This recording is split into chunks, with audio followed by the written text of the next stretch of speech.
بسم اللہ الرحمن الرحیم۔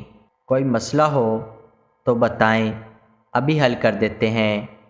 جائز ہر طرح کی حاجت کے لیے روزانہ نماز عشاء کے بعد قبلہ رخ بیٹھ کر اول و آخر ایک بار درود شریف اور 70 مرتبہ یہ پڑھیں: یا حیو یا قیوم بحق کی لا الہ الا انت سبحانک انی کنت من الظالمین۔ ہر ایک بار پڑھنے کے بعد بارگاہ الہی میں اپنی حاجت بیان کریں اور اس طرح 70 مرتبہ پڑھیں۔ 40 دن یہ عمل کریں، انشاءاللہ ہر مراد پوری ہوگی۔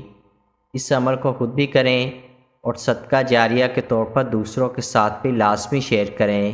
قارئین سے گزارش ہے کہ ہمارا چینل ضرور سبسکرائب کریں اور گھنٹی کا بٹن کو دوبارہ مت بھولیں تاکہ ہر نئی آنے والی ویڈیو آپ تک بر وقت پہنچتی رہے۔